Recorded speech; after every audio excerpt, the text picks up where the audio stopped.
So Elden Ring has been out for about 2 days now, and it seems most people like the game. This is one of the rare times that every video game site is giving a game perfect 10s, and it actually holds up, and people love it. I've spent about 6 or 7 hours with the game over on Twitch, and I've been having a blast. It really is Dark Souls combined with Breath of the Wild. And I know that's a cringy thing to say because it's overused, but as someone that spent over 100 hours playing Breath of the Wild, it is a great game. There is a lot of stuff from that game that's in this, particularly like a group of bad guys, and one of them has a horn and can alert everybody. I do think that they've got some stuff from that game. I think it was inspired by Breath of the Wild a little bit, and I don't think there's anything wrong with that. It's definitely a From Software game, and it's their best game yet. And surprisingly, nobody is complaining about the difficulty for a change. I'm really shocked. I thought that people would have been whining about the difficulty in this game, just like they do with all the other From Software games. But for the most part, it doesn't seem to be the case. There was somebody complaining about the lack of a pause button. I do see that going around, but it's like, come on. Have you never played a From Software game? None of them have pause buttons. But we have a winner for worst take ever. I want to thank at Spades87 for this news tip, because it's almost as bad as the space buns complaining that was going on in Animal Crossing for the Switch. If you remember that, there were people that were calling this cultural appropriation because of her space buns. That was a real controversy, by the way.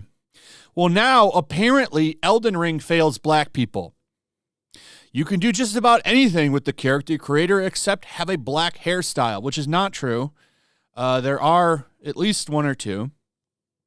And there's a lot of skin optimization in this game, by the way. You can make the character look however you want. You can change the facial features however you want.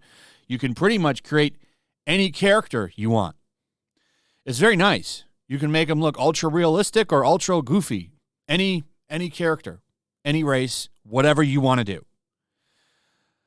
But we have to find something racist about everything. That's the way that modern journalism works, at least in the video game area, because they all want to be activists, not gamers. So we've got to find something. So let's complain about the hair. And to be fair, I didn't look through all the hair customization. But I also want to point out that no matter what you fucking do in this game, you're going to put a helmet on and you're not going to see it anyway.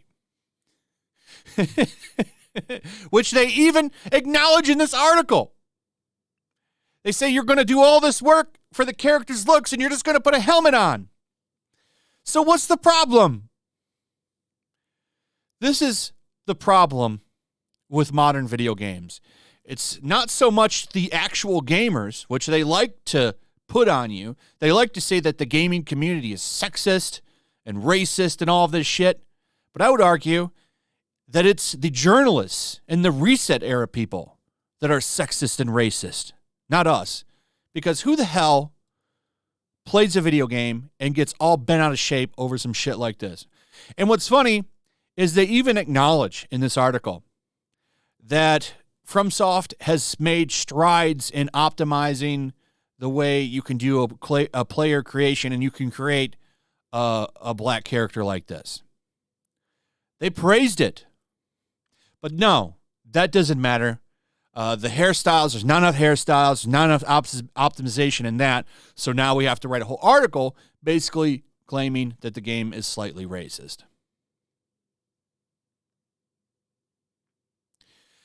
They say not having a diverse number of hairstyles ultimately doesn't diminish my experience with Elden Ring. The game is pretty damn great, and that's coming from someone who isn't that much of a From Software fan. I just don't understand how a game, after numerous calls for greater diversity and developers acknowledging its black community members through Black Lives Matter posts and well wishes during Black History Months, can still fail to account for black players. It's certainly a choice for the year of 2022. One that unfortunately reinforces a culture of exclusion already endemic to video games. You kidding me? Look at the character that you created. How many hairstyles are they supposed to put in the game? Hard, man. You wear a helmet in the game most of the time. So ridiculous. Well, we've got to find something. We've got to find a reason to blast the game on some level, because, hell, it wouldn't be video game journalism without it, now would it? Don't let this turn you off to the game. The game is amazing and awesome. Check it out. Like, I think even people that aren't big Dark Souls like lovers will love this game, because like the bosses are still difficult, but there's a lot of ways to get around them now compared to before. Like before, the cheese mode was to just get multiplayer help. That's in here, and it's even easier than before from what I understand. But you also have like people you can summon. You can do sneaking. There's like so many different options. This really is the From Software masterpiece. Anyway, let me know what you guys think. Please subscribe. Hit that notification bell.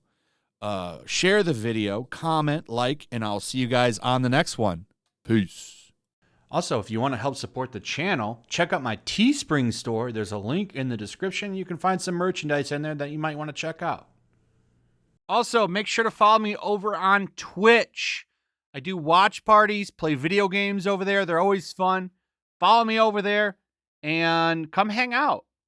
Also, make sure you subscribe to YellowFlash, my other channel. There's a link to that in the description as well. I do a lot of live streams over there that I don't do on this channel. Usually smaller and a little bit more personal. So make sure you follow me over there and sign up.